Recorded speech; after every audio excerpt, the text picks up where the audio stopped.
અક્ષર પુરુષોત્તમ મહારાજની જય, ગુણાતીતાનંદ સ્વામી મહારાજની જય, ભગતજી મહારાજની જય, શાસ્ત્રીજી મહારાજની જય, યોગીજી મહારાજની જય, પ્રમુખ સ્વામી મહારાજની જય, મહંત સ્વામી મહારાજની જય, સુરત અક્ષરધામ મહોત્સવની જય.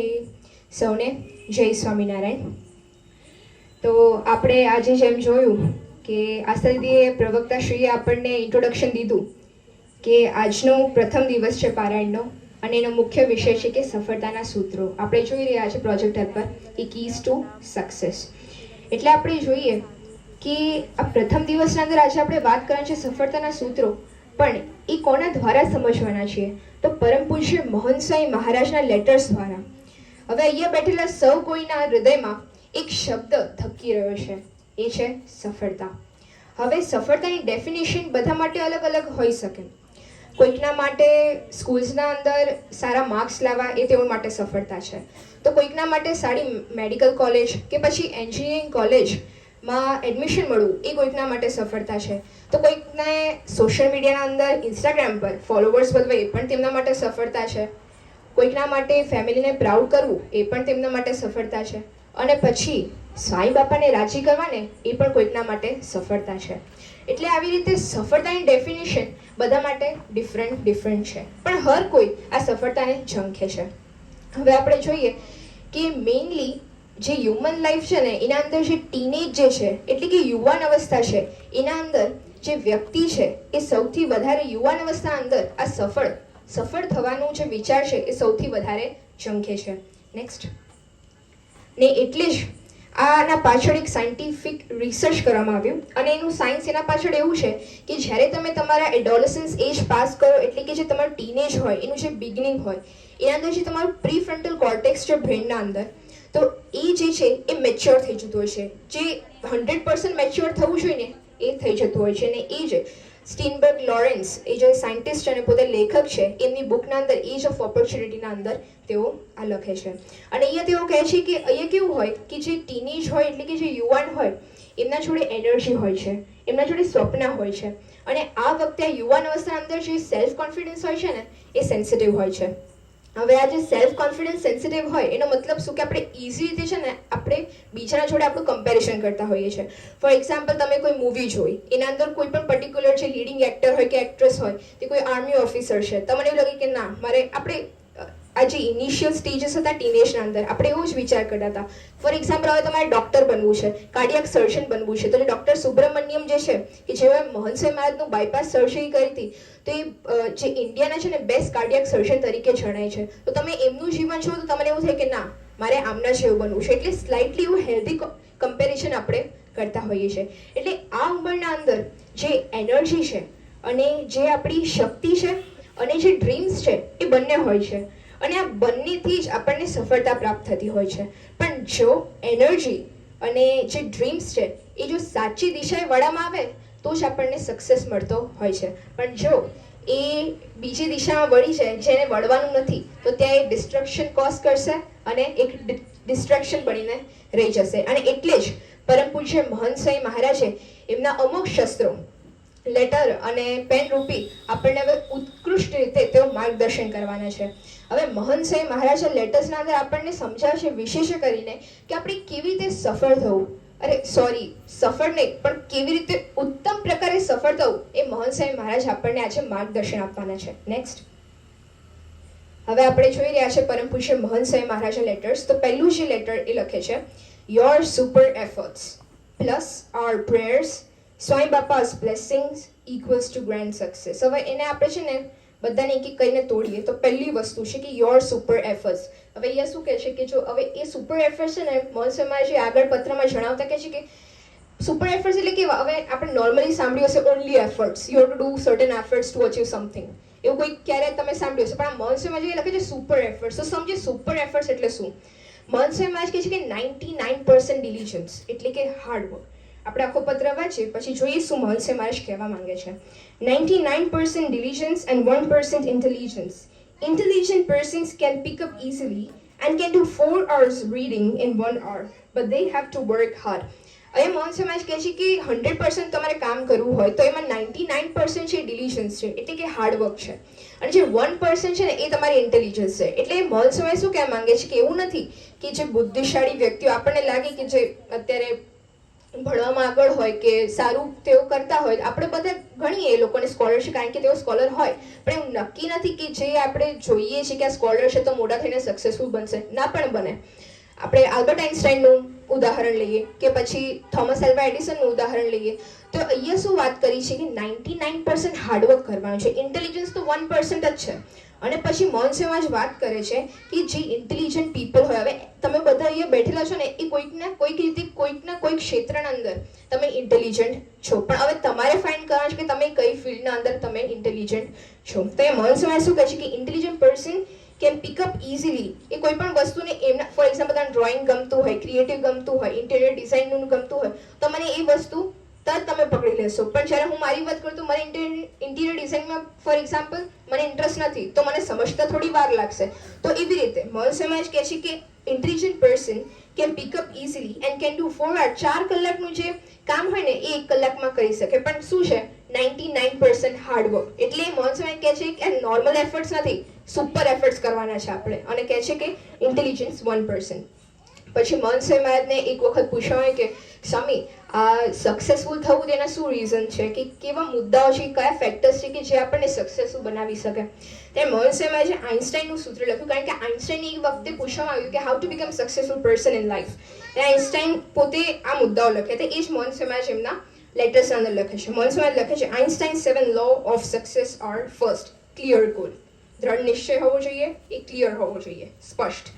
સેકન્ડ છે self confidence that I can achieve the goal set by me, A confidence હોવો જોઈએ કે હું આ ગોલને કોઈ પણ રીતે કોઈ પણ સંજોગે અટેન્ડ કરી શકીશ. ત્રીજું છે કે ઇન્ટેલિજન્ટ પ્લાનિંગ ટાઈમ ટેબલ, જે આપણે બધા કરતા હોઈએ છીએ આપણા રોજિંદા જીવનના અંદર. અને 4th 5th 6th 7th hard work hard work hard work hard work. એટલે એ હાર્ડવર્કનો કેટલો મહિમા છે. એટલે આપણે હાર્ડવર્ક માટે રેડી થઈ જઈએ તો આપણે સમજીએ કે તમે અડધું તો જે ફર્સ્ટ સ્ટેપ હોય ને એ તો તમે ચડી જ ગયા છો સક્સેસ તરફ. એટલે એ હાર્ડવર્ક બહુ ઇમ્પોર્ટન્ટ છે.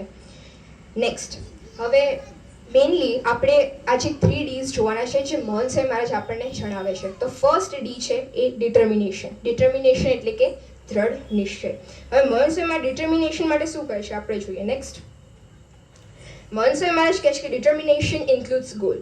દ્રઢ નિશ્ચય પણ કોનો? તો તે પોતાના ધ્યેય હોય એનો દ્રઢ નિશ્ચય. પછી આગળ કહે છે determination about vote means clear goal. હવે આપણે જોઈએ કે ઓનલી ગોલ નથી લખ્યું એમણે, લખ્યું સ્પષ્ટ ધ્યેય એટલે ક્લિયર ગોલ. તમારો ગોલ નક્કી હોવો જોઈએ. પછી આજે કંઈક બીજું મનથી બનવાનું કે કંઈક બીજી લાઈન લેવાની થઈ તો કાલે ચેન્જ ના થઈ જવું જોઈએ, એટલે તમે દ્રઢ હોવા જોઈએ. પછી આગળ કહે છે clear the goal the more determined one becomes. તમારો ગોલ જેટલો ક્લિયર હશે એટલા તમે દ્રઢ નિશ્ચયવાળા થશો. એટલે તમે એકદમ આમ એક્યુરેટલી કહી શકશો કે ના મારે આ જ બનવું છે. તમે જેટલા પણ રોજિંદા જીવનના અંદર પણ તમે જે નિશ્ચયવાળા કહો કે ચલો આ વસ્તુ મારે પૂરી કરવી છે તો પૂરી કરવી છે, આઈ વોન્ટ પ્રોકેસ્ટિનેટ. એટલે અહીંયા મહર્ષિ કહે છે clear the goal the more determined one becomes. પછી કહે છે the more determined you are the more successful you are. તમે હજી નિશ્ચયવાળા થશો તો તમારો સક્સેસ તો પાક્કો જ છે. એટલે આ જ વાત થઈ કે પ્રોકેસ્ટિનેશન ના કરવું અને પોતે જે પણ ડિસિઝન લીધું છે કે મારે આજે આ કમ્પ્લીટ કરવું છે એમાં દ્રઢ રહેવું. હવે આપણે કેટલાક ઉદાહરણો જોવાના છે કે એક્ઝિક્યુટર્સ કે ઇમ્પ્લિમેન્ટર્સ કે જેઓએ પોતાના જીવનમાં ડિટર્મિનેશનને તેઓ જીવ્યા છે. નેક્સ્ટ, હવે ફર્સ્ટ છે Elon Musk, the CEO of Tesla and SpaceX. આપણે બધા જાણીએ છીએ is one of the billionaires, top 10 ના અંદર આવે છે વર્લ્ડના અંદર ઇલોન મસ્ક. હવે આપણે ઇલોન મસ્કનું સ્ટાર્ટિંગ જોઈએ કે જેમ આપણે એમની ફર્સ્ટ કંપની તો નહીં પણ એમની કંપની હતી પેપાલ કરીને. જેમ આપણે અહીંયા ગૂગલ પે છે ને ફોન પે છે ને એમ ત્યાં પેપાલ હતી તો અમેરિકાના અંદર. તો ત્યારે એમને જે કંપની કરી પણ એ એટલું લૂઝ કરતા હતા અને એમને કોઈ પણ છૂટકી છે ને એ કંપની સેલ કરવાની થઈ. હવે કંપની તેઓએ સેલ કરી સાથે સાથે પેરેલલી એમનું ટેસ્લા પણ ચાલુ છે. હવે એના અંદર કેવું થયું કે એમના જોડે ફંડ્સ એકદમ લિમિટેડ હતા અને આ ટેસ્લા પણ છે ને બેંકરપ્ટ થવાના વર્ષ પર હતી કે ક્યારે પણ બેંકરપ્ટ થઈ જાય.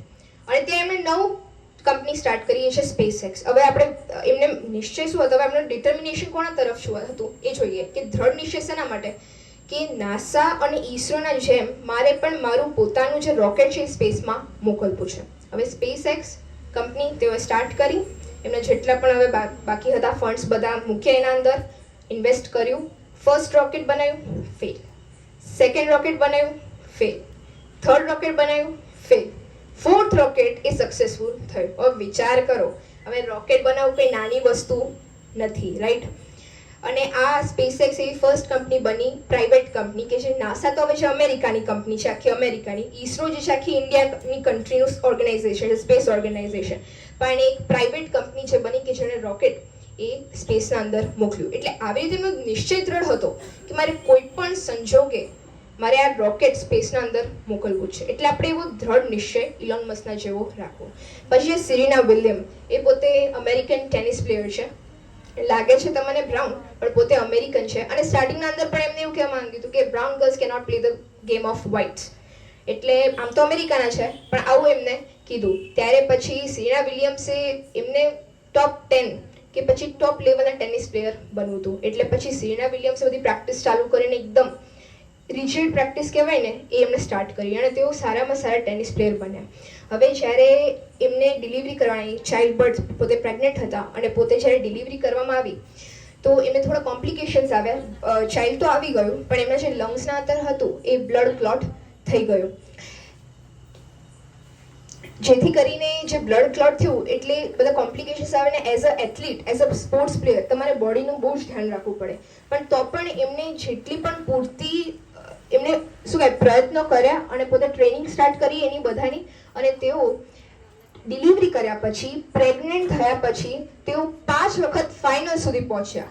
હવે આ પણ ટેનિસનું જે ઇન્ટરનેશનલ ટેનિસ હોય ને એના અંદર ફાઇનલ સુધી તેઓ 5 વખત પહોંચ્યા. એટલે આપણે વિચારીએ, કારણ કે યુઝ્યુઅલી કેવું થાય કે જ્યારે ફિમેલ્સ એથ્લીટ્સ જે હોય, એ જે સ્પોર્ટ્સ પ્લેયર્સ હોય, જ્યારે પોતાનું કરિયર સ્ટાર્ટ કરે તો એકદમ સારું ચાલે, પણ જ્યારે તેઓના મેરેજ થાય અને ત્યારે પણ ચાઇલ્ડ આવે થોડા કોમ્પ્લિકેશન્સ થતા હોય છે. પણ તેઓએ એ ચાઇલ્ડ બર્થ થયા પછી પણ તેઓ 5 વખત ફાઇનલમાં પહોંચે, એટલે એમનો નિશ્ચય કેવો દ્રઢ કહેવાય, કેટલો પાક્કો નિશ્ચય કે ના મારે ટેનિસ આ કરિયર તો ચાલુ રાખવું છે, પણ સારામાં સારા ટેનિસ પ્લેયર બનવું પણ છે.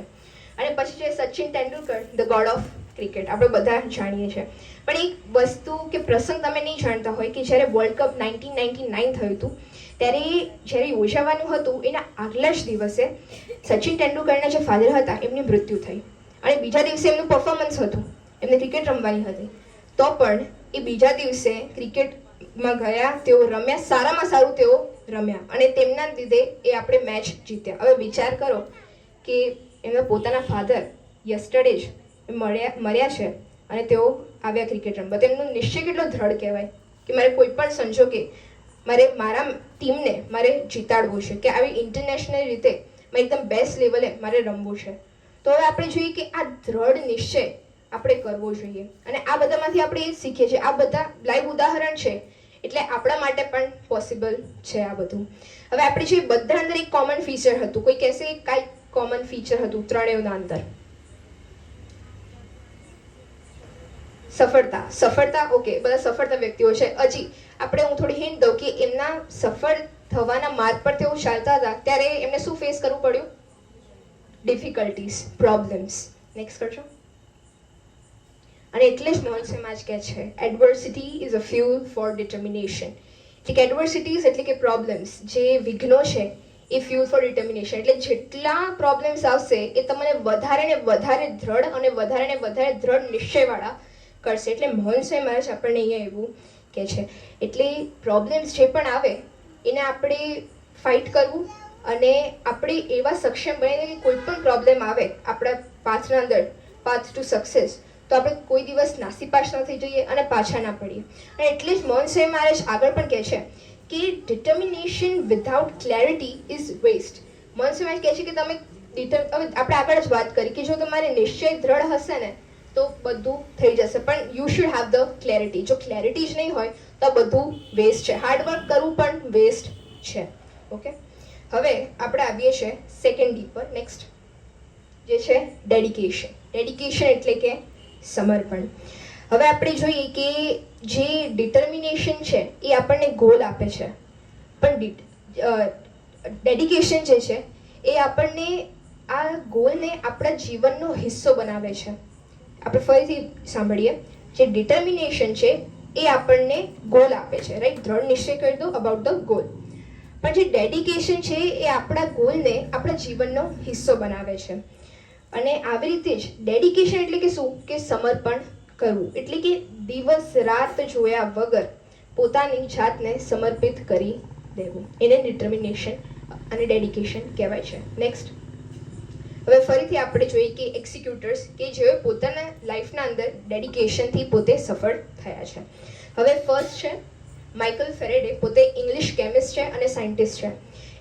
એ પોતે સાયન્ટિસ્ટ છે, તો જ્યારે એમને કરિયર સ્ટાર્ટ કર્યું પોતાનું, ત્યારે એમને પૂછવામાં આવ્યું કે આ તમે સાયન્સ સ્ટ્રીમ લીધી છે, તો what's the reason behind that? ત્યારે પોતે તેઓએ કીધું કે મારે આખી દુનિયાને પ્રકાશ આપવો છે. હવે પ્રકાશ એટલે કેવો કંઈ પ્રકાશ નહીં, આમ તેજરૂપી પ્રકાશ નહીં, પણ ઇલેક્ટ્રિસિટી. હવે પોતે ઇલેક્ટ્રિસિટીની વાત કરશે. પછી પોતે 10 વર્ષ સુધી મહેનત કરી, બધા રિસર્ચ કર્યા, કેટલાક ફેલ ગયા, કેટલાક સક્સેસફુલ ગયા, પણ એવું લાગ્યું કે ના આ તો બરોબર નથી. અને એ રીતે 10 વર્ષ તેઓએ આ રીતે મહેનત કરી અને અંતે ઇલેક્ટ્રોમેગ્નેટિક ઇન્ડક્શન, જે મેગ્નેટિક ફિલ્ડથી ઉત્પન્ન થતું જે વિદ્યુત એટલે કે ઇલેક્ટ્રિસિટી, તેની ખોજ તેઓએ કરી.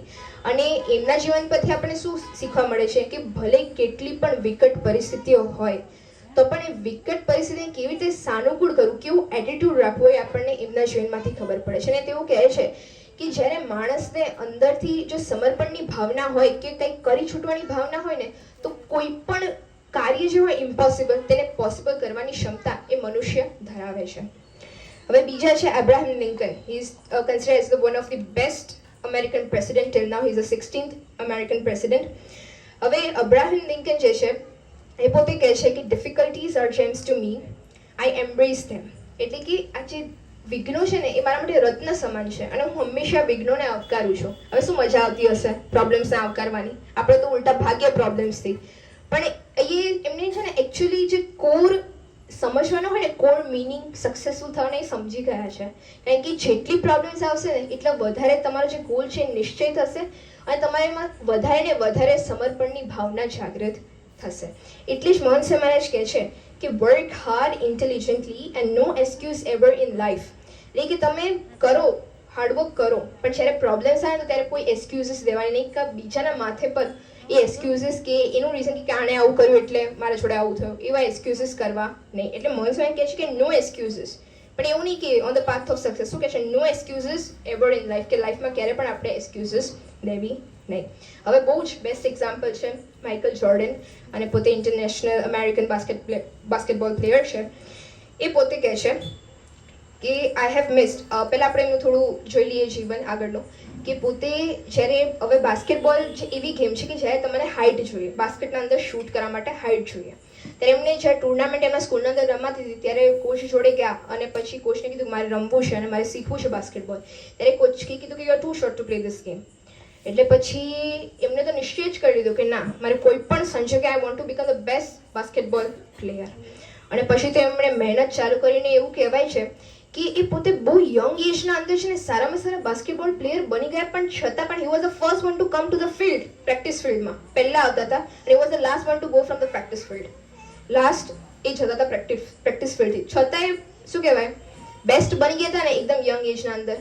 તો પણ હવે એ પ્રકારનું ડેડિકેશન અને સમર્પણ આપણે એમના જીવનમાં જોયું. હવે પોતે શું કહે છે, આ બહુ સાંભળવા જેવી વસ્તુ છે કે I have missed more than 9,000 shots in my career. જે પેલા શૂટિંગના શોટ્સ કરવાના હોય બાસ્કેટબોલના, એ મેં મિસ કરે છે 9,000. I have lost almost 300 games. A games 300 games મેં હારી છે. 26 times I have been trusted to take the game winning shot and I missed. એટલે કે 26 વખત છે ને મારા પર ટ્રસ્ટ હતો મારા કોચિસને અને મારા ટીમ મેમ્બર્સને કે આ ફાઇનલ શૂટ કરી દેશે ને એટલે આપણી ટીમ જીતી જશે. એવું 26 વખત છે ને મેં એવી રીતે શૂટ નથી કર્યું, મારી ટીમને હરાઈ છે એટ ધ લાસ્ટ મોમેન્ટ. અને કહે છે I have failed over and over again in my life and that is why I succeed. હું ફરીથી પડ્યો છું, હું ઊભો થયો છું, ફરીથી પડ્યો છું, હું ઊભો થયો છું, ફરીથી પડ્યો છું અને ઊભો થયો છું, અને આવી રીતે હું સક્સેસફુલ બન્યો છું. એટલે આપણે વિચાર કરીએ કે હવે આપણે હવે તમને લાગે કે આ કોણ માઇકલ જોર્ડન છે, પણ આપણે જેમ વિરાટ કોહલીને ગોટ ઓફ ક્રિકેટ કહીએ છીએ ને, greatest of all time, is actually the goat of basketball, greatest of all time. અને એમને કયા સન્માન કે કયા ટાઇટલ્સ મળ્યા છે?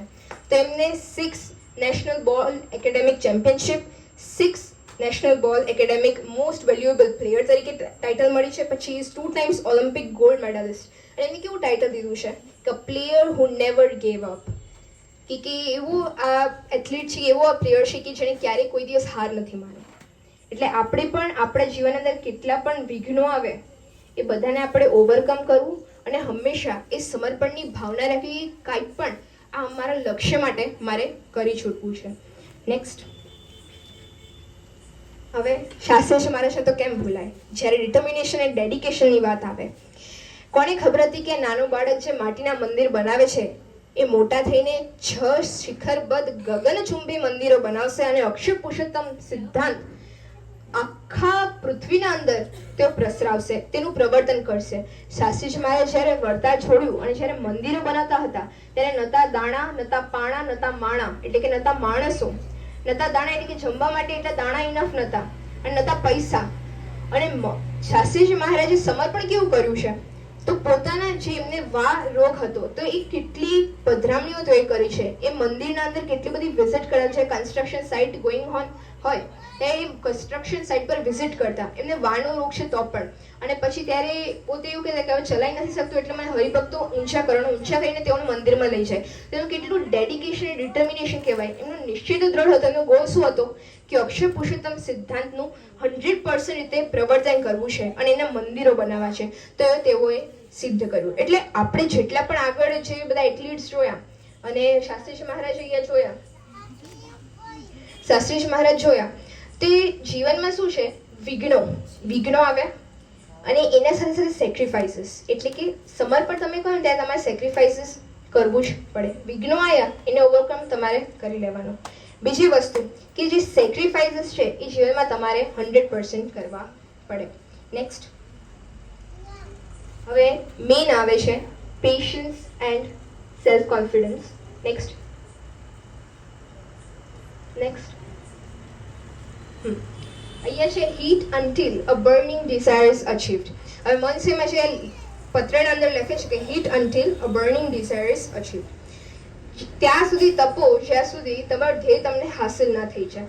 હવે આપણે વિચાર કરીએ કે તપવાનું એટલે શું, કે 100% એફર્ટ્સ કરવા, રાત દિવસ એક કરી દેવા અને યાહુમ થઈ જવું પોતાના ગોલ તરફ.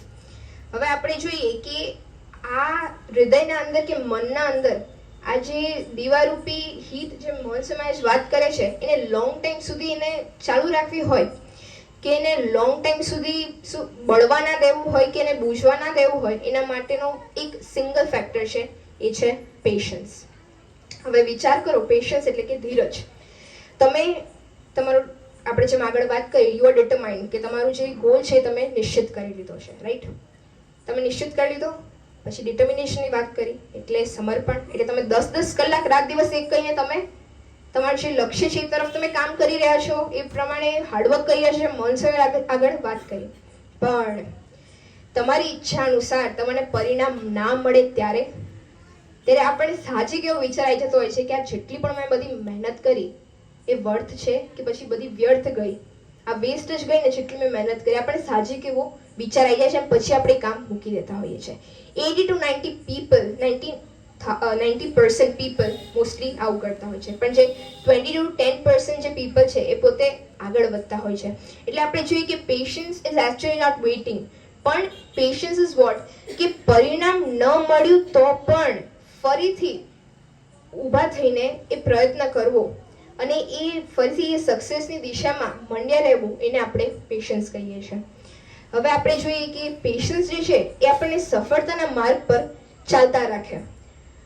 પણ જો એ સફળતાના માર્ગના અંદર, એ રોડના અંદર કોઈ ટર્ન આવ્યો તો તમને ડાઉટ જાય કે હવે કયો મારે લેફ્ટ લેવો છે કે રાઈટ. તો એના માટે શું જોઈએ?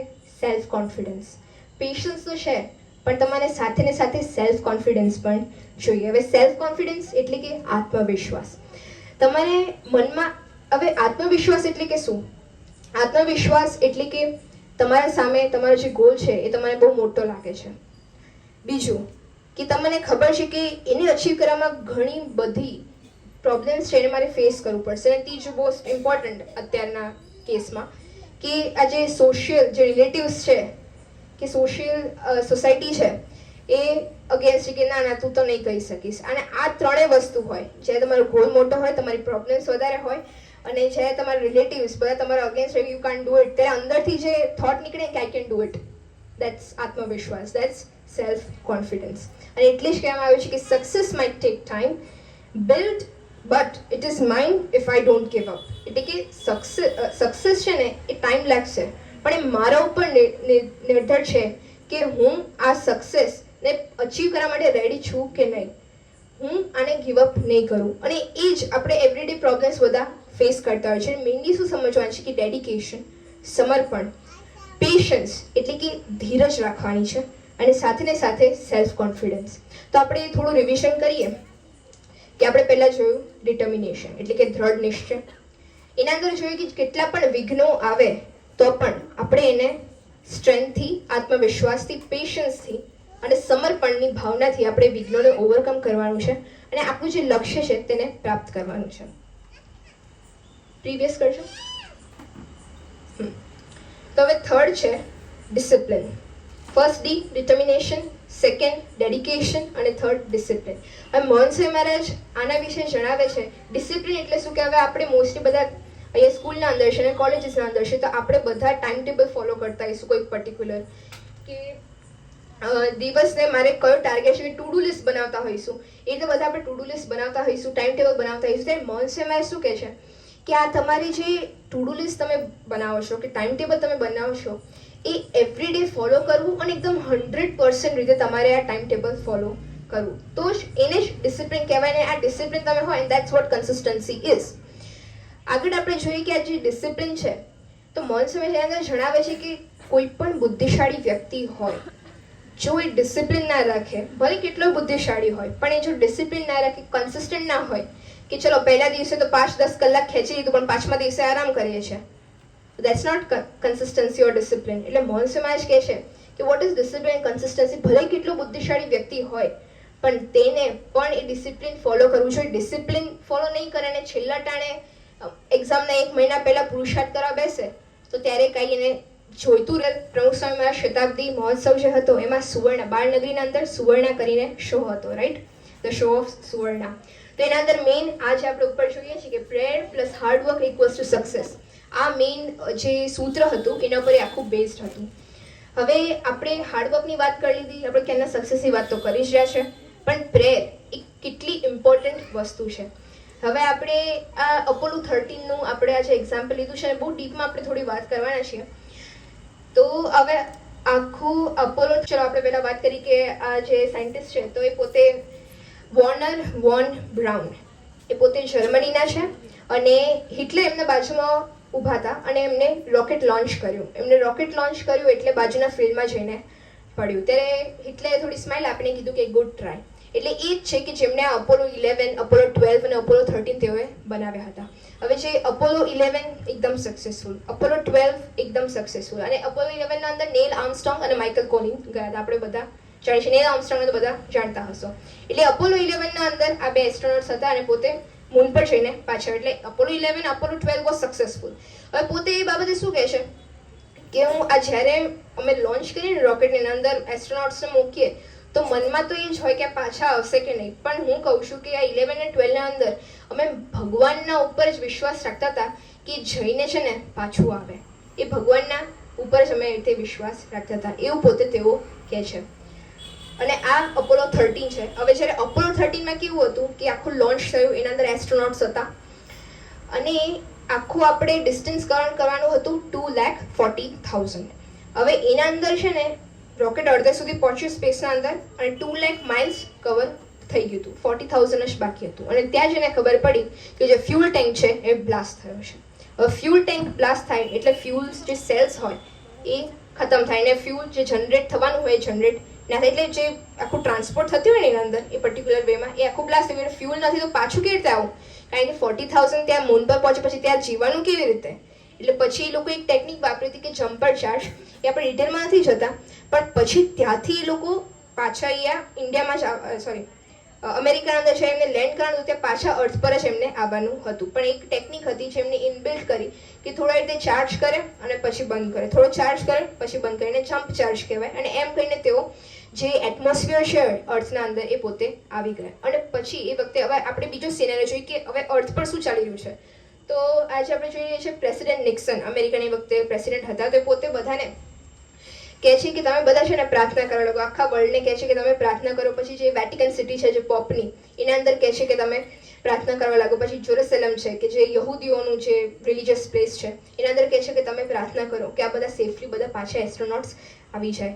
અને પછી એ વખતે પણ જો તમે મેલેડિયન જોઈ રહ્યા છો, તો મેડેલિયન જે છે એ વખતે નાસાએ આ પોતે અત્યારે આપણે જેમ BAPS આપણે બુક સ્ટોર છે એમ નાસાના બુક સ્ટોરના અંદર પણ આ જે અવેલેબલ છે કે એ લખ્યું છે એન્ડ ધ વર્લ્ડ પ્રેડ. એ વખતે બધા પ્રાર્થના કરતા હતા. અને પછી આજે બધા પ્રાર્થના કરતા હતા. હવે આપણે જોઈએ કે એટમોસ્ફિયર પર તો આવી ગયું છે હવે રોકેટ, હવે એના અંદર એસ્ટ્રોનોટ્સ છે, અને ત્યાં ખબર પડે કે જ્યાં લેન્ડિંગ કરવાનું છે ને ત્યાં સાયક્લોન છે, જબરદસ્ત સાયક્લોન છે. પણ જેવું એ થોડા આગળ આવે છે કે થોડા અંતરો કાપે છે ત્યાં ખબર પડશે કે સાયક્લોન અહીંયા શાંત થઈ ગયું છે. અને જે નિશ્ચિત જગ્યા હતી ને ત્યાં જ એ રોકેટનું લેન્ડિંગ થાય છે. એટલે આપણે વિચાર કરીએ કે પ્રાર્થનામાં કેટલું બળ છે. હવે આપણે બીજા એક સાયન્ટિસ્ટે વાત કરી છે, બધું કંટ્રોલ સેન્ટર જે સંભાળતા હતા, અને એનું નામ હતું જેરી વિલ. હવે જે જેરી વિલ પોતે કહેતા હતા કે આખું અમે એન્જિનિયરિંગ તો અમારું એન્જિનિયરિંગ લેવલે કામ કરી શકીએ, પણ આમ જેટલું પણ બધું ત્યાંથી આમ રિટર્ન થવાનું થયું ને, આઈ કાન્ટ ઇમેજિન. મને ખબર જ ના પડી શું થઈ રહ્યું છે બધું આ. મને પોતે એન્જિનિયર્સને પણ કંઈ ખબર નથી પડી. અમને લાગે છે કે there is something secret strength behind it. એટલે આપણે વિચારીએ કે પ્રાર્થનામાં કેટલો શું કહે સ્ટ્રેન્થ છે. હવે નોર્મલી આપણે જોઈએ કે આપણે ત્યાં સભામાં આવ્યા છે એટલે આપણને બધાને તો ખબર છે કે પ્રાર્થનાનું શું મહત્વ છે, પણ બીજા જે યુવતીઓ આવે છે આપણા જોડે, તો ત્યારે પણ આપણે એક ડિફરન્ટ બિહેવિયર આપણે જોયું હશે. આપણે કહેવાય તો નહીં, પણ જ્યારે પોતે તેઓ સારા માર્ક્સ લાવે કે પછી સારું સ્કોરિંગ કરતા હોય કે એકદમ તમારા કરતાં પણ સારું બધું કરતા હોય, પણ એમને આપણે થોડું સેન્સ ઓફ ખબર ઈગો લાગે. પણ જ્યારે આપણે સક્સેસફુલ થઈએ કે જ્યારે આપણે કોઈ સારા માર્ક્સ આવે ને, તો આપણે હંમેશા મનમાં રાખવું કે કરતા હરતા તો મહારાજ છે. આપણું જેટલું પણ ડિટર્મિનેશન, ડેડિકેશન, ડિસિપ્લિન આપણે જે બધું થયું છે એ તો મહંત સ્વામી મહારાજે જ કરાવ્યું છે, અને એના કારણે જ મેં આટલું કર્યું છે. એટલે એ પ્રાર્થનાથી શું થાય કે જે આપણો અહમ જે હોય ને એ આપણો નીકળી જતો હોય છે. એટલે આ મેઇન વસ્તુ છે કે કેમ સફળતાના માર્ગના અંદર પ્રાર્થના કેમ જરૂરી છે, હાર્ડવર્કના સાથે પ્રાર્થના કેમ જરૂરી છે. એટલે આજના દિવસે આપણે શું શીખ્યા કે મહંત સમાજે કીધું કે વિશિષ્ટ રીતે માર્ગદર્શન શું આપ્યું કે ડિટર્મિનેશન, ડેડિકેશન અને ડિસિપ્લિન એ આપણા જીવનમાં વિશિષ્ટ કરીને આવે, અને આપણે આગળ જતા મહંત સમાજનો રાજીપો લઈ સક્સેસફુલ બની શકે. એ જ આજના દિવસે મહંત સ્વામી મહારાજના ચરણોમાં પ્રાર્થના. શ્રી સાણા ભગવાનની જય.